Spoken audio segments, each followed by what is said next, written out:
Hello, everyone, and welcome to Shifting Tides. We've often heard people say, age is just a number. But is that it? Do we really believe that? Today, you will. I'm going to bring you a very special guest, Tahdi Blackstone. Not revealing her age, but all I can say is that she was born during World War II.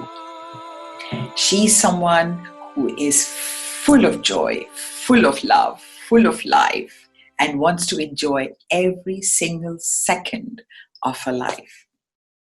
It's almost infectious. So we welcome Tahdi Blackstone. So hello, Tahdi, and welcome to Shifting Tides. And I'm so glad that you have agreed to be a part of our show. Thank you so much. I'm loving the idea. I love what you're doing and why you're doing it. Wonderful. Yes. Thank you. This emerged or mushroomed out of these times, these COVID times.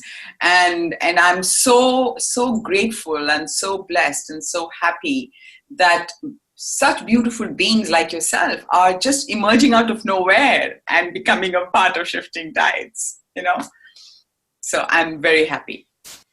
So to begin with, Tahdi, I did read a lot about you. And yes, a lot. I mean, whatever I could manage to get on the net. And there is a lot.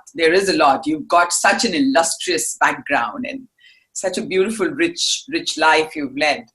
What I would really like to start with is looking at Tahdi 20 years or 40 years ago and now. Who were you then and what are you today? Who were you? You could go back 40 years or you could go back whatever time when you felt that a real changed Tahdi was emerging. So what were you then and what are you today? You know what's fun is thinking about that is that I'm writing a book on the rowdy, crazy life of Tahdi Blackstone. And going through that, it's like a roller coaster ride. And some of it was horrifying because I was born in the middle of World War II. Mm-hmm. And the bombs were screaming and my father was chaplain of the Flying Tigers. So it was terrifying. And yet there was so much music in the house that it's always been like a life of opposites. That there was music and singing and laughter and the Flying Tigers, it was their other home when they weren't flying. And so as a 3, 4, 5-year-old, my sister said my feet never touched the floor, that I was always being passed around and hugged and on somebody's lap and just adored. And so stupidly, I thought all men were entirely trustworthy and wonderful. So that got me in trouble later. But it was a lot of difficulties. Mother counted 34 schools. This was not all voluntary. I didn't ask to do that. So there were a lot of schools that threw me out, didn't like me. And so it got crazy. And yet every single thing that I look at as the worst things in my life have ended up the very best, the best preparation for a future experience. So I can't say any of it was bad. And I think of it now as Disneyland charges extra for an e-ride. My life has been an e-ride. And I think everybody's life is an e-ride if we would look at it. But one of the things I realized when the white people came to this country and stole the country and the resources from the Native Americans, tragically, we took their traditions and we threw those away. And one of my favorite of their traditions was telling their stories around a campfire. And they shared with each other what was really going on with them. No judgment, no comparisons, no, oh, I should be more like her, or none of that. Just telling their stories of what happened that day. And some things were wonderful and some things were not. And that to me is the real gift of life.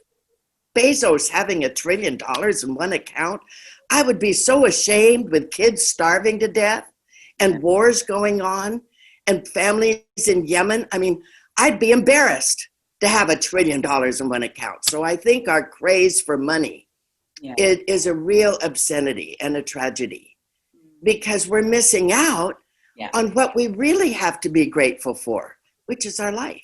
Absolutely. And so the stuff that happened while I was getting thrown out of school, and I got thrown out of summer camp after they promised, when you get back home, they called America, you'll be like everybody else, white skin, people have red hair, I was blonde hair, they'll look like you and they'll all love you. Wrong. They did not all love me. They threw me out of summer camp. And so my life years ago was one of such, now I can see it as an adventure, because now I know I didn't die. I didn't get killed. I didn't get shot in the back by some church leader. That now I look back and say, wow, what an adventure. You know, I'm a lot better than that television junk that people watch and Game of Thrones and stuff like that. That the adventures have been discovering, the biggest thing is we're all originals. Mm-hmm. We're originals, Mahima. What children were ever taught? They're supposed to be different. We're all taught we're supposed to be more like them, or more like her, or more like anybody but ourselves. And what's true is that we are all originals. God didn't make no duplicates. And now unique. Each of us is unique. Exactly. And he wants it that way. Yeah. And so now I think, you know, of all the stuff I was raised believing, not by my father. My father taught me that if God created them, and he created everybody, then they were my brothers and sisters, and I had to treat them the way I wanted to be treated. If God didn't create them, then I could be as awful to them as I wanted. But there wasn't anybody God didn't create. Yeah. So my father just had such wisdom and kindness. But now I look back and say, that's where human beings got off track. That's where human beings decided they should have money, they should be like somebody else, they should have these talents instead of the talents they're born with, and discover those. And find ways to give what we have to give. So it's been, in the last years, it was almost like half a life and then half a life, because after I was with the juvenile court for 20 years, working with battered and abused children. And it was a fabulous experience. Those kids were my best teachers. They taught me what was needed, what should be changed, what was good, what was terrible. They taught me the strength and the courage they had when their fathers and stepfathers and whoever was molesting them. And one time, and this was part of my breakdown, was when I told my kids from 6 years old on, if they touch your body, you tell them that your social worker is going to get them in jail and throw away the key. The kids would laugh and giggle, but they would learn how to say that. They would learn how to have the strength available to them come into their body and their minds. And one time, she was probably 7, maybe 8. She said, my dad came home from jail and he was on me all night. And you told me to tell you. I called his parole officer because he was out on parole. And I called him and I said, okay, I want your son of a bitch person back in jail and throw away the key. I promised that little girl that I would do my best. And his words, if I lived to be 1,000, was, well, it's not like she's a virgin. Why shouldn't he get a little?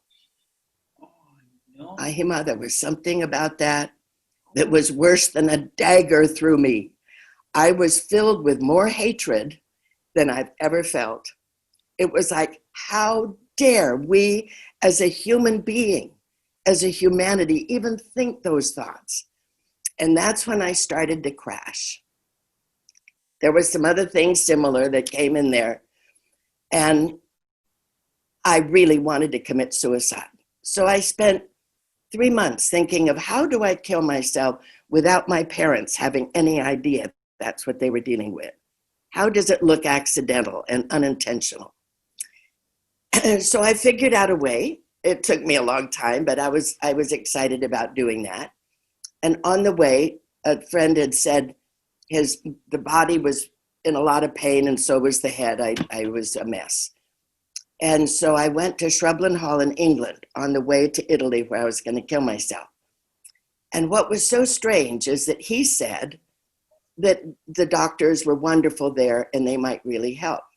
The day I decided, no, back still has the ruptured disc. I'm still not going to deal with it. I'm not going home like this. I'm out. This is all.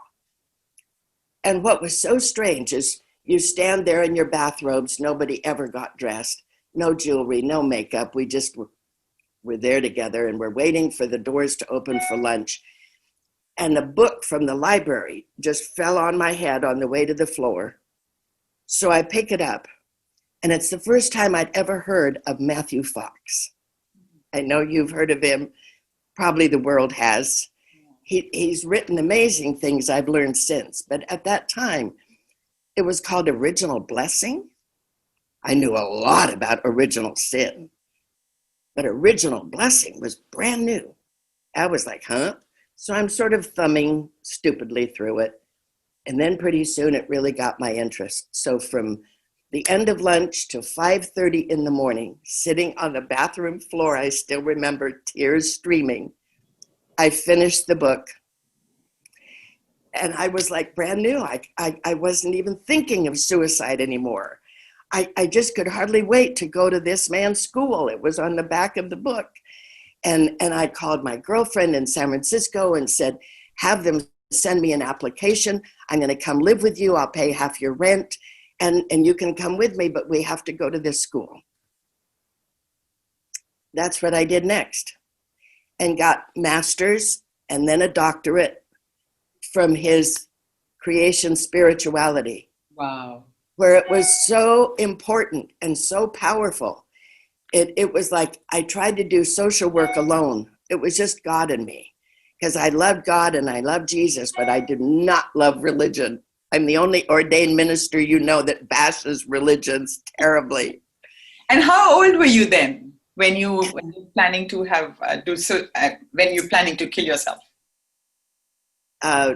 It was 45 when I was at school with Matt.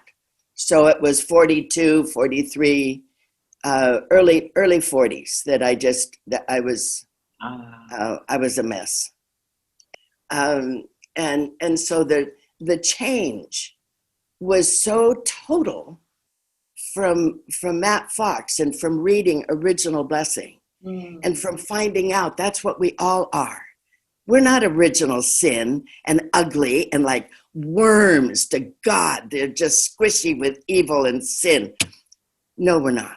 We are his creation that he loves dearly, and we're supposed to be different. That's the whole point of life, is discovering the gift of our own life and each other. Everybody I know now, I see entirely different.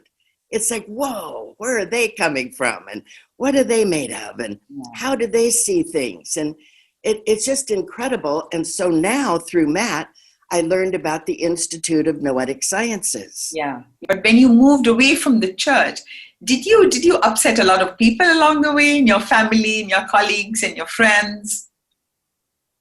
Yes and no, because first I was so thrilled with everything I learned from Matt and from Edgar Mitchell, that astronaut. He was just a giant because he came from inside.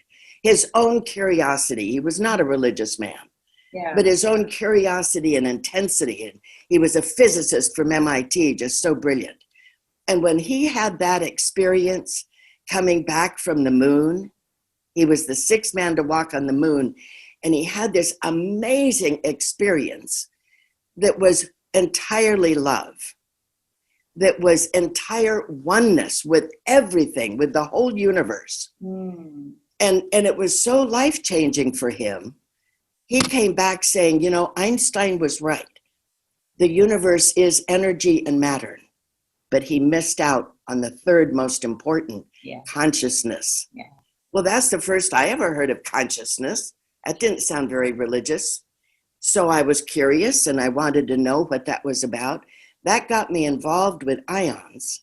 I started an ions group and just said, okay, we're going to meet. And once a month, we're going to spend a whole day. And Willis Harmon, who was the president of ions then, would come down like every other month to Los Angeles. And so we ended up, you know, within a year, having 400 and 500 and 600 people coming to amazing meetings with always speakers. We had fabulous speakers, opening up a whole new vista and a whole new thought process that was integrating science and spirituality, which is what Edgar said he wanted to do when he founded IONS. Yeah. Well, I mean, it's been 33 years since I did that, and I'm still doing that. Last year, we had wonderful speakers. Matt Fox was here, and he opened up he started an order of the sacred earth. Makes me cry. It's no more religious arguments. No more, I burned down your mosque and you burned down my temple. No more. It is the sacred earth, and we are all part of it and part of the family. And we have to be doing some responsible things about the earth. The only promise you make to be part of this order is, I promise to love and protect the earth to the best of my ability. Oh, that is so big when it's really, you know, it's not very many beliefs and doesn't do anything but just set me on fire inside. What can I do? How can I help? What do I have to give? Yeah. And that was the important thing that his name was Jim Morrison at the church taught me, was that he was teaching all of us. And I just went, whoa, when he said, there would be no life on the planet, none, no trees, no food, no nothing, no animals, if it weren't for 4 ingredients: the sun, the rain, the soil, and earthworms that oxygenate the soil. I'm going, earthworms? God thinks worms are awful. He thinks we're worms because we're so sinful. And it was like, oh, I could hardly hold it. It was like, really? And I take him to lunch later and say, we have to talk about this. Yeah. The earthworms oxygenated the soil, or there would be no. Yeah. And I'm thinking, my God, all those cultures millennia ago were worshiping the sun as God. And the earthworm is just as important. It was really hard for me to take that in, that it doesn't matter what we have to give or how small we think it is, or even unimportant. What we're giving is critically important to our life. It's your contribution. Absolutely. It's completely your contribution. Isn't that thrilling? Yeah, absolutely. Totally. And I think what COVID has done is actually increasing our tribe. The tribe is just expanding because there is such a deep level of connectedness. Yes. And I can see that even through my very small, tiny effort of shifting tides, that there is a connectedness. Absolutely. No matter where you are, no matter what culture you've been brought up in, no matter what kind of thinking or belief system you have. That's right. Still the same. You're thinking of this on the same lines. We're talking the same language. Yeah. You know? And it's getting bigger and more welcoming and more open. And Tony, you mentioned that, you know, you've had lots and lots of ups and downs. I mean, so did I. My life is like a collection of mishaps. You would say mishaps. And obviously that turned out to be the defining moments of your life. And by far, your suicidal intention was the biggest defining moment, as I hear you say. So do you think that, I mean, I believe, because if you've read Autobiography of a Yogi, it says very clearly, by Yogananda, it says very clearly that an opportunity is hidden inside a calamity. So do you think it's an absolute prerequisite to go through really dark times to emerge into the light? Is it absolutely necessary? Or is there any other way of God showing you the light without having you to go through misery?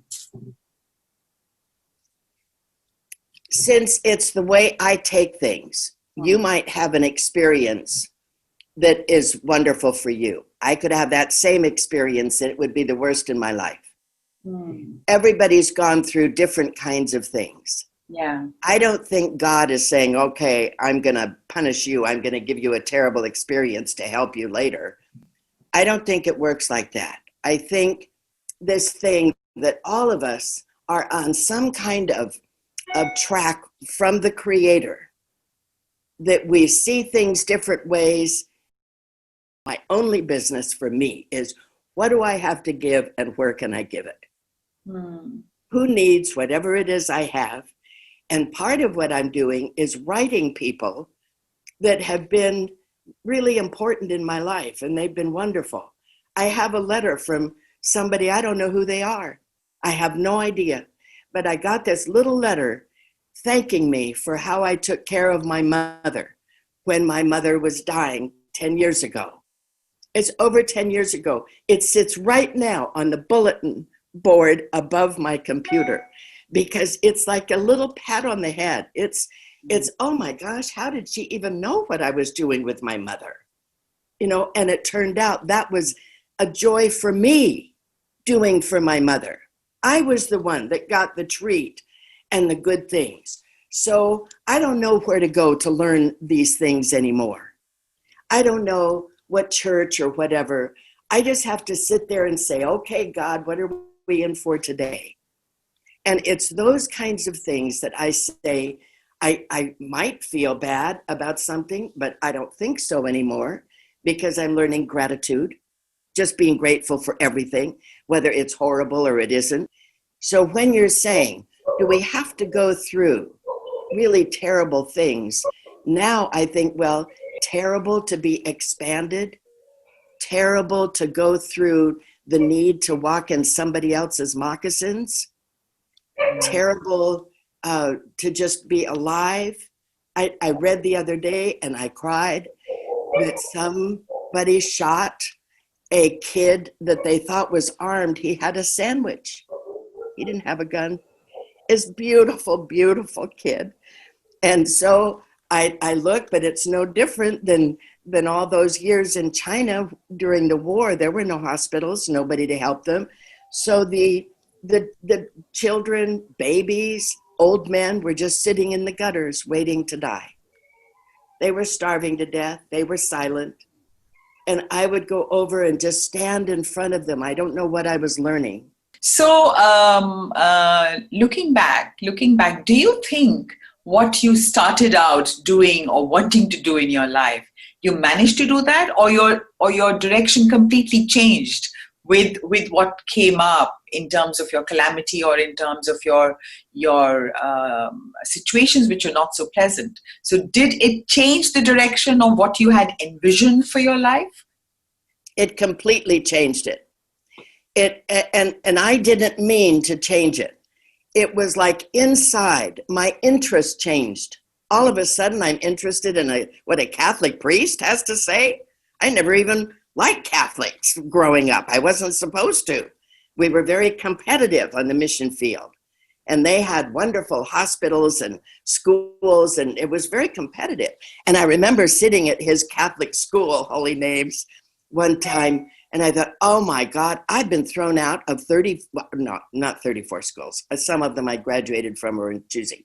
But I've been thrown out of a lot of schools. And now I'm sitting in a Catholic, they might kill me. They had the Inquisition. And I went through this momentary panic. sitting under a tree listening to Matt Fox. And it was like, oh, well, okay, so what? I'd already decided on. So all of a sudden things took on a whole different importance, and what he was talking about and being part of the earth and loving the earth, what he's always been in creation spirituality. He does a mass that is just glorious with music and its original blessing and our overflowing gratitude for ourselves and each other and the whole world. And then it goes into, that's via positiva. Then he has via negativa. What we've done, we're ashamed of. What's been done to us that we didn't appreciate. Yeah. It all took on a different view. So the ions trip, the things that now everybody that surrounds me, they are fascinating and amazing. And my brain keeps saying, wait a minute, there's something new I have to deal with.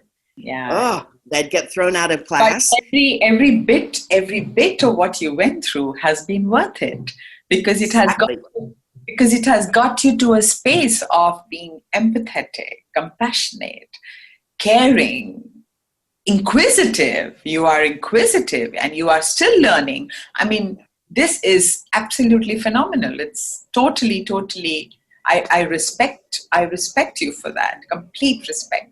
So now it's fun. Tell me,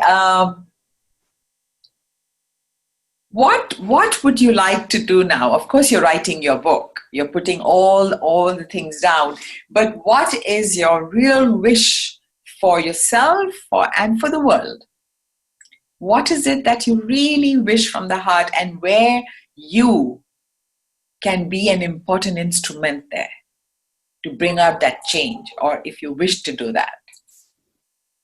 Yeah, I do wish to do it. So yesterday I was watching Humanity Rising with Claire Dubois from Tree Sisters.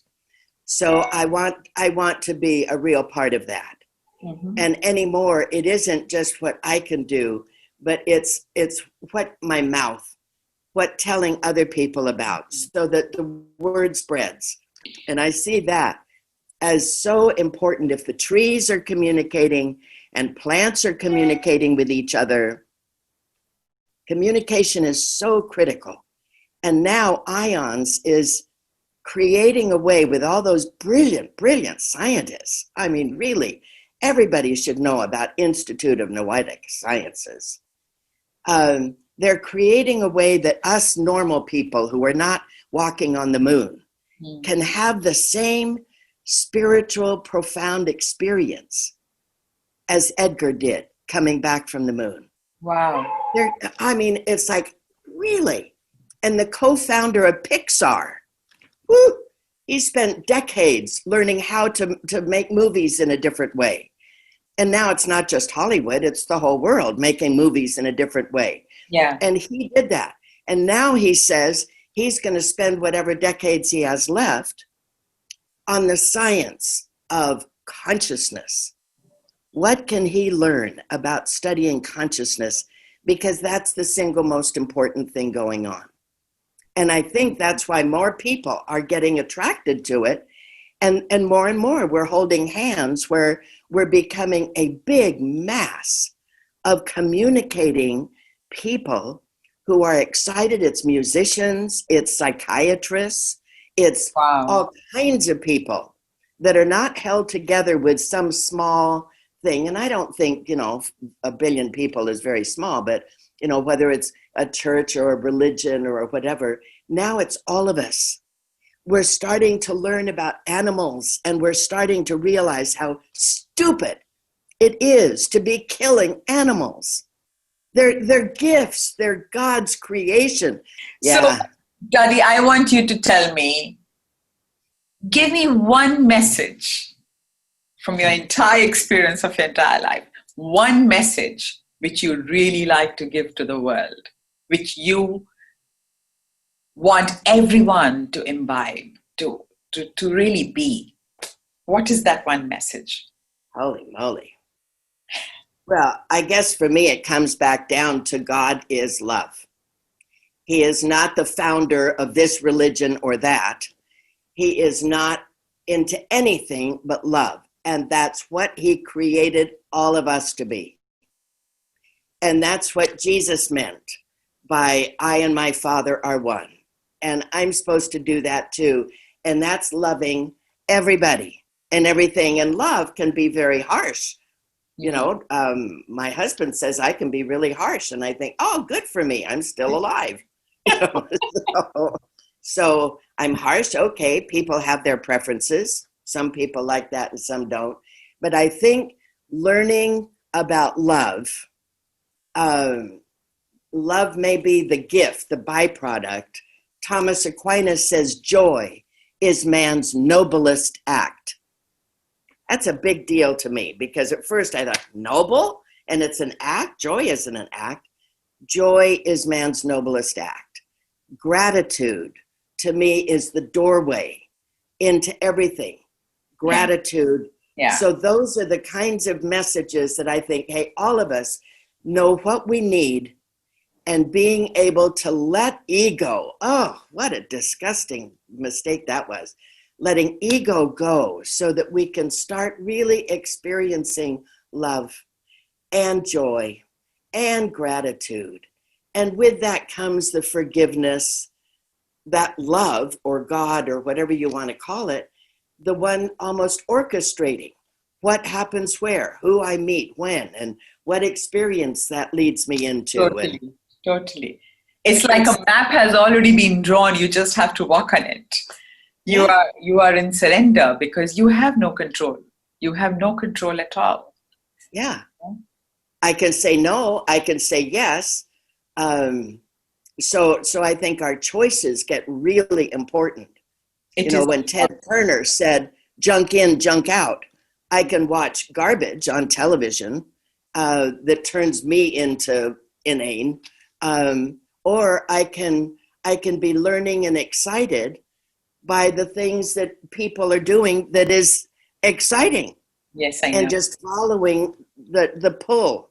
So I think when you ask me, I would just say, I want to be alive, but really alive, not just breathing and shaving or looking in the mirror. I want to be really alive. Yeah. I want to be alive to life. And when Matt says, here's the order of the sacred earth, I say, oh, I want in. That's me. I love that. So it's the people that I know that have blessed my life. I feel I'm 1,000 times richer than poor Bezos. All he's got is dollars and cents. So it just feels like there's so much that maybe I have to give, be little, be small. But maybe somebody will hear it as, oh boy, this is a really big message for them. Like I have felt some things were big messages for me that everybody else is going, huh? What? So I think it all comes from our idea of love. And if we choose love, then we get to discover what that means. I don't think any of us really know much about what it means.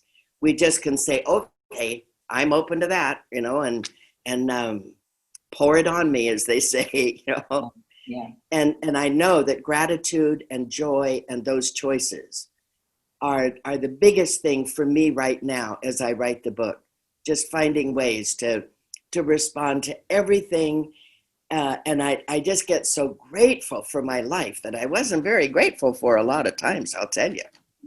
Yeah. So actually, we are very fortunate to be alive at this time, because Absolutely. Because this time has taught us so much.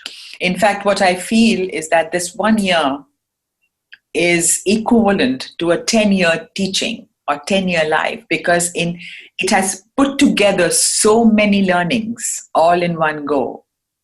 And I think that has happened for many people.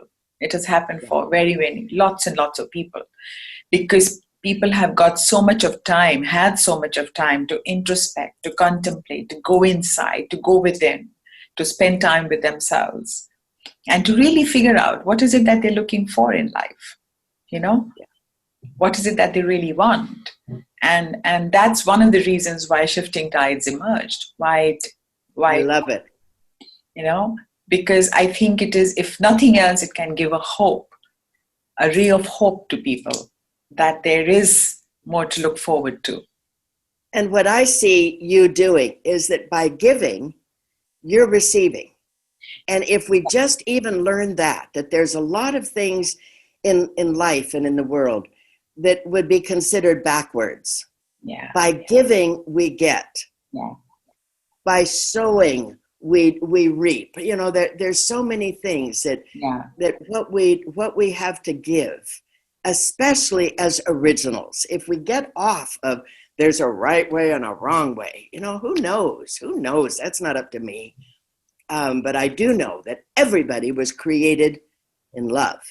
I know that. There's only that one creator, whether it's a creative energy or universe or source, or the name doesn't bother me. That's just language, and language can change. But I do know that we all came from love. And so if we explore what that's about and allow it, not only in ourselves, but mainly in other people, that's what blesses us. So thank you. Thank you so much, Tahdi. This was absolutely gorgeous. Absolutely. I can't even begin to tell you how much I enjoyed this conversation. This was great fun for me. And I love it that my book is called Begin a Happy Ending. And that's what you're doing. You're making it feel even happier than I felt before we were talking. Lovely. And thank you for being so honest and so transparent and so vulnerable. I just loved it. It's good for me too, to just let it go. Let it go. Beautiful. Thank you. Thank you for what you're doing. Amazing. Thank you. I love you. Thank you so much. So that was Tahdi for you. I hope you enjoyed listening to her as much as I enjoyed talking to her. Her enthusiasm, her passion for life, her passion for people, and the love. She has so much love to give and to receive. It's so infectious. And what it brought for me was that no matter what life brings for you, no matter how life treats you, always be in gratitude, because it's always in giving that you receive. Here I'm reminded by a beautiful quote by Maya Angelou. Life is not measured by the number of breaths you take, but by the moments that take your breath away. And that embodies and sums up Tahdi Blackstone. Goodbye for now. Meet you next week. Bye-bye.